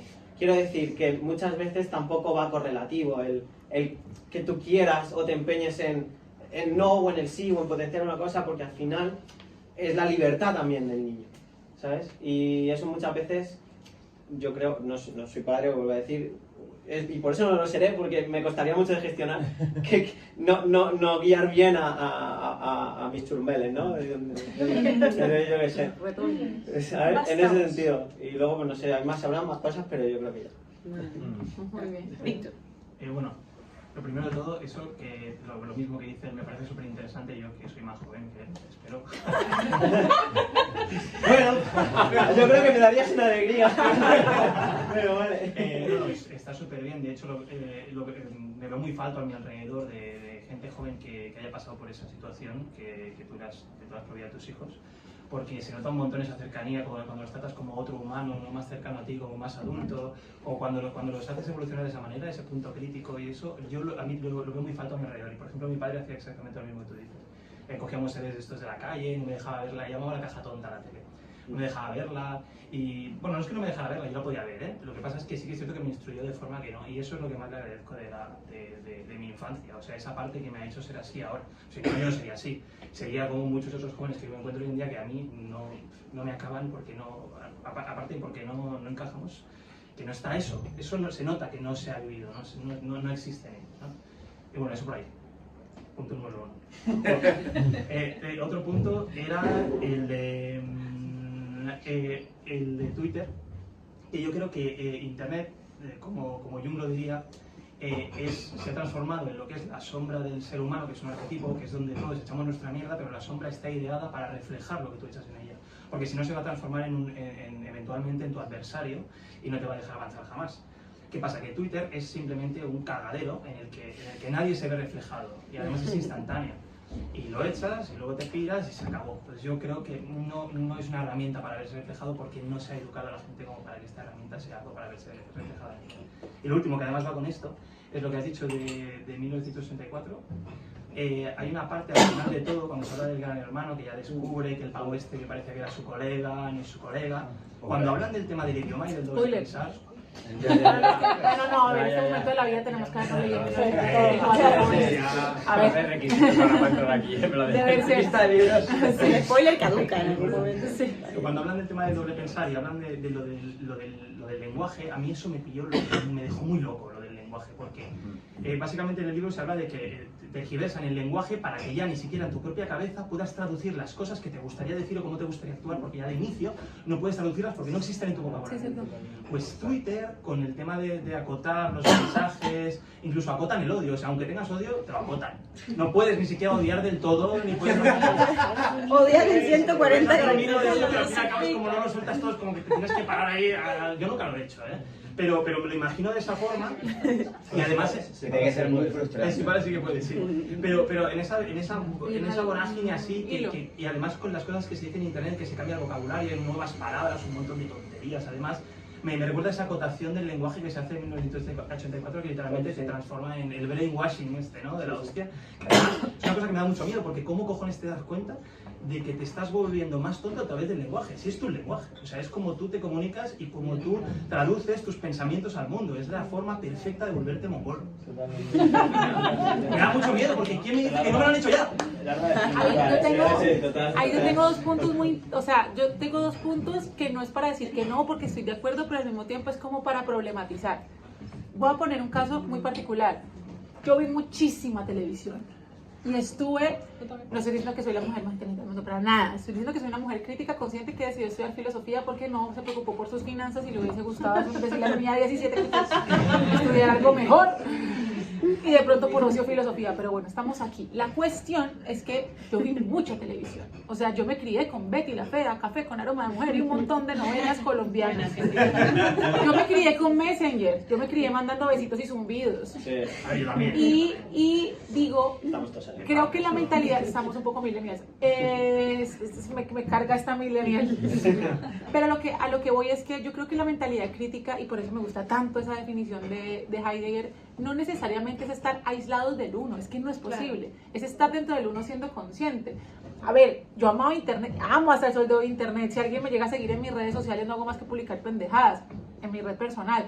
Y me parece que no, con eso no leo, por ejemplo. O sea, yo creo que se ha hecho como algo, se ha puesto como dos figuras antagónicas, el estar dentro de la masa y estar fuera de ella, como si fuesen dos posiciones completamente diferentes, como si el intelectual estuviera, por eso cada que eres filósofa no pareces, claro, porque se lo imaginan así, no sé, súper intelectual, alejado de todo, con un montón de libros en la mano y que no habla con nadie y no se relaciona con el otro, y hay como una imagen que creo que puede no necesariamente ser cliché o mala o un estereotipo, sino que hay un estereotipo, un arquetipo que no necesariamente tiene que ser así. Y otra cosa, y es para problematizar nada más, y otra cuestión con el lenguaje, y es que si bien es cierto que a veces se estandariza el lenguaje, a veces me parece que el lenguaje no da abasto para definir cosas que el mundo está demandando, me parece. O sea, yo sé que salen un montón de palabras que parecen pendejas, pero a mí me parece que, por ejemplo, gaslighting, que es una palabra muy contemporánea, da cuenta de un fenómeno muy contemporáneo. O sea, por ejemplo, la filosofía, un filósofo contemporáneo no te va a hablar de Arge, que era el principio constitutivo de todas las cosas que hablaban los presocráticos, porque eso es un problema hoy en día, pero sí te va a hablar de ghosting, o te va a hablar de gaslighting, o te va a hablar de bullying, porque son palabras que de alguna manera se gestan de fruto de una sociedad que demanda que esa palabra exista para que responda a una necesidad. Entonces, no sé, esto reitero, no estoy diciendo, porque yo también pienso a veces así, como que no, el lenguaje nos hace tontos, pero al mismo tiempo el lenguaje vive porque el lenguaje está vivo y se constituye por una comunidad de hablantes. Entonces crea palabras o quita algunas porque las necesita y porque ya las deja de necesitar. Y así mismo funciona como la evolución misma. Para problematizar. No, yo creo que él habló y Roger. Yo me quedé pensando en, bueno, me pongo un poco conceptual respecto de lo que los dos planteaban el tema de la queja. Yo no estoy seguro de si lo que sucede a nivel de las redes sociales, Twitter puntualmente, lo denominaría queja. Porque la queja, desde como yo la concibo psicológicamente, tiene un atravesamiento subjetivo, y por eso me parece que la queja en algún punto promueve algo más, de que coincide un poco con vos y también con vos, de que en el mejor de los casos lleva un acto, en el mejor de los casos, en otros casos no, pero aún así hay un atravesamiento subjetivo. En cambio, me parece a mí que en las redes sociales y puntualmente en Twitter, no sé si se trataría de una queja como tal, porque lo que se busca es algo mucho más primario que eso, y en contra de la subjetividad, creo yo. O sea, yo esto de que es un inodoro como sin más, no me lo creo. Para mí ese inodoro es un inodoro que está manejado, que está tejido como tal, y creo que lo que se busca es justamente la desubjetivación. O sea, el tema es captar la voluntad, o bueno, la pulsión, como le quieren llamar, captar eso y nada más que eso, por eso está acotado.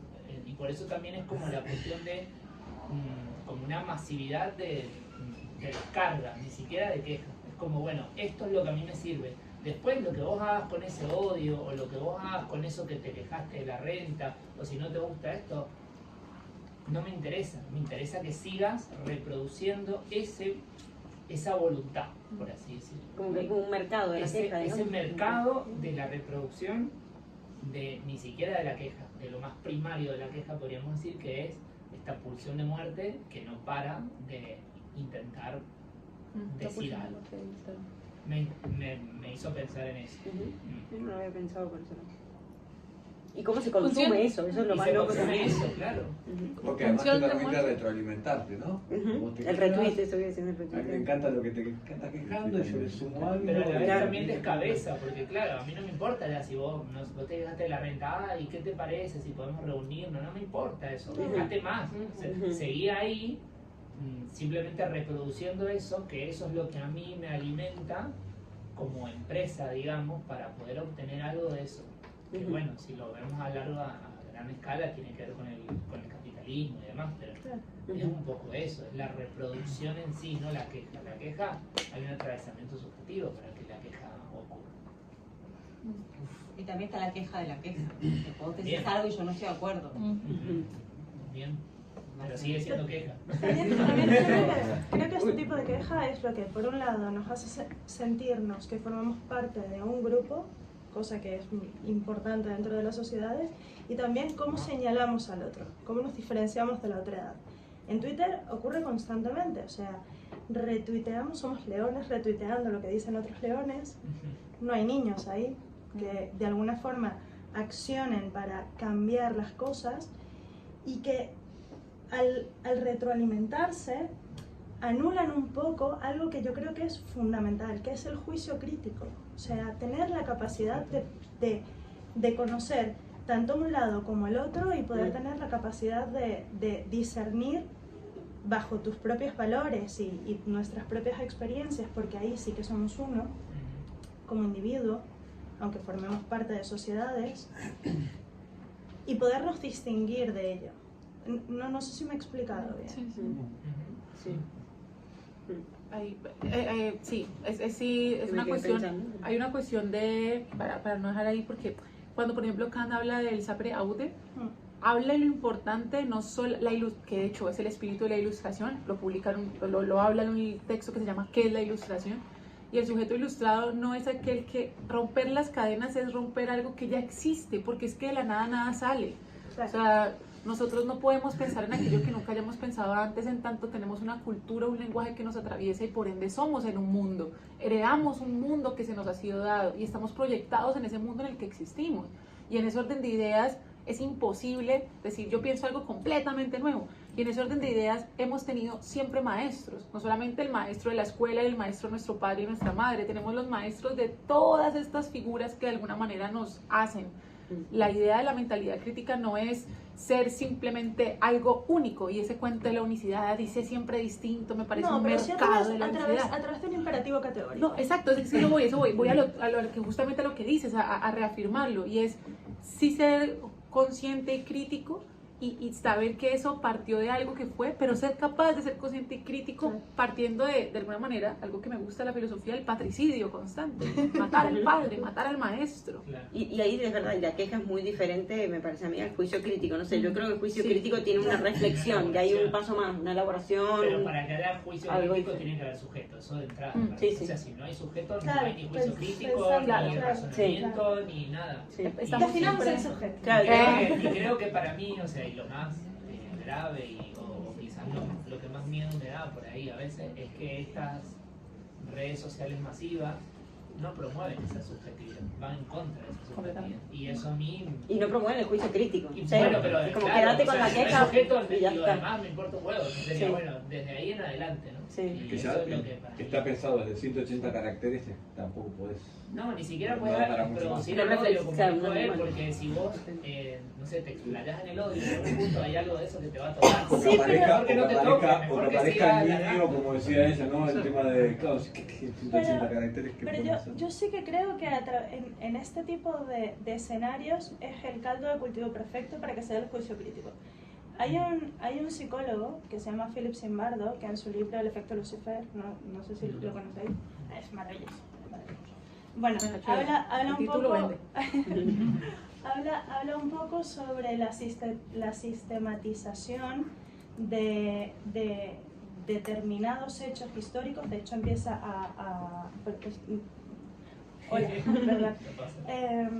empieza a hacer todo un camino por la historia y habla de hechos bastante complejos, o sea, para que os hagáis una idea del Holocausto. Y es capaz, a través desde un punto de vista sistémico, llegar a entender cómo un sujeto puede llegar a actuar con maldad desde el punto de vista de los nazis. Y hago comillas justificándolo, ¿vale? ¿Por qué? Porque puede llegar a haber, por ejemplo, experimentos como de Ash bueno, hay montones de experimentos que nos demuestran que un sujeto sin juicio crítico puede llegar a estar dentro de un escenario en el que puede llegar a actuar con maldad. ¿Sí? Por ejemplo, dar descargas eléctricas. Ese experimento es genial, es ¿no? genial, etc. Entonces, él propone después como una lista al final de su libro que podría llegar a haber ayudado a estas personas a poder actuar y no ver al otro como el otro y como un enemigo, porque de alguna forma a lo largo de la historia todos estos hechos lo único que han conseguido es que una persona deshumanice al otro. para poder llegar a cometer actos de maldad y formándose, haciéndose sentir parte de un colectivo que también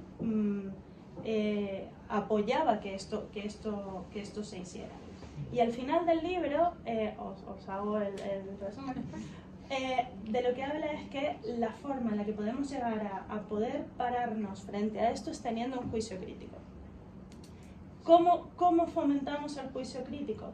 Yo creo que a través del conocimiento, no quitándotele. Yo por ejemplo, nos van a echar. Pasa en Argentina, ¿no? Porque, por ejemplo, en Argentina ahora, con esta situación que hubo con la quita de subsidios de las universidades públicas, yo creo que es justamente un ataque al juicio crítico directamente, o sea, a la posibilidad de accionar frente a las quejas. ¿Me permitís un pequeño...? Sí. Tenemos que ir cerrando porque nos van a... Bueno, háblale... Ustedes dos y cerramos, chicos. Es un esfuerzo, pero lo que estamos hablando es un subsidio. Hay un cruce de... Es que Ramón nos hace señas que nos vayamos. En una frase, en 140 caracteres. No es paradójico, no es paradójico. No, que Roger, pobre, te había pedido hace rato la palabra. Ay, Puchi. No, por favor. Molestándote, habla. No, yo, pues en ese sentido, en esta línea que decíais del juicio crítico, y que se ha hablado ya, mucha gente lo ha hablado, o sea, pero de retuitear, repostear, o sea, al final que es este tipo de reproducción, de no hay creación, o sea, al final yo sí que veo que van muriendo palabras y al final muere la capacidad de sentir y de pensar, y para mí el ejemplo paradigmático está en los emoticonos, en los GIFs, en los memes. Ya nos expresamos a través de eso. O sea, ni tan siquiera somos capaces de pensar la singularización de lo que sentimos y pensamos en forma escrita. Cada vez se escribe peor. Ahora vas a buscar eso que te representa, esa imagen graciosa, y eso puede ser muy gracioso. A mí me encanta hacer estas cosas, pero para alguien quizá que tiene sus 15 años, sus 10 años, sus 20, es una especie de embudo donde al final ya no sabes, al final no sabrás ni qué sentir ni qué pensar. Y me hace pensar evidentemente también en 1984, o sea, la gente ya deja de saber qué siente y va a buscar una pegatina. Y me parece un poco triste. Lo que decíamos que hay palabras nuevas como el gaslighting y todo eso, y yo decía, bueno, y también mueren otras palabras pues que ya no se usan o que empiezan a quedar obscuras porque no se entienden, porque las sueltas y es de dónde has sacado esta palabra. Me hace pensar también incluso en las, parecerá un poco peregrino, ¿no? Pero en Spotify, en Prime Video y todo esto, donde empiezan a haber unas canciones que están ahí y unas películas que están ahí, pero no recogen todas las canciones que se han escrito en el mundo. Y cada vez hay una especie de centrifugación muy grande donde empiezan a desaparecer. Antes teníamos el poder de poder comprar una copia de algo que pasaba a ser de nuestra posesión para siempre. Y eso podía estar al final, con el tiempo, pues en tiendas de segunda mano, en lo que tú quieras.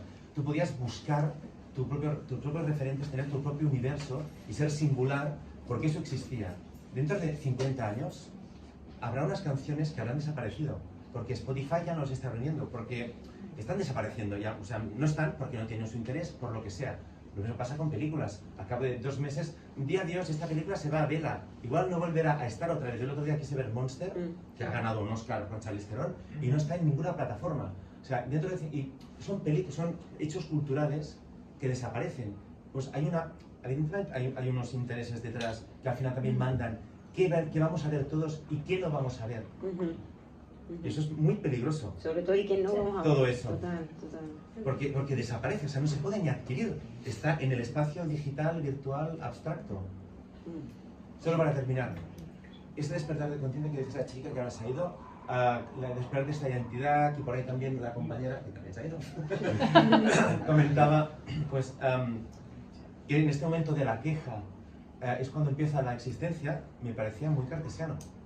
Parecía ese dudo, luego pienso, luego existo. O sea, lo que te hace existir es esa primera queja que no deja de ser en el fondo una duda. Y ya está. Wow, chicos. Antes, lo último, quiero decir algo, pero esto ya es una cuña publicitaria. Tengo libros que vendo, son libros que escribí de divulgación filosófica, por si les llama la atención, les gustó esto, hablo más o menos de lo mismo aquí. Doy clases particulares y voy a hacer un taller de filosofía. Si les llama la atención, puede seguirme en Diario Twitter. Filosofía o Preguntas. Mi Instagram personal se llama Diario de una Sofía, donde hago divulgación filosófica, y las dos tenemos un podcast que se llama Arrabaleras Parlantes con V de Raval. Nos pueden buscar en Spotify, en YouTube y en Instagram. Gracias, chicos. Nos vemos la próxima. Gran debate, más largo de lo habitual, y sé que algunos se quedaron con ganas de hablar. Nos vamos a la pero Ramón nos va a echar con el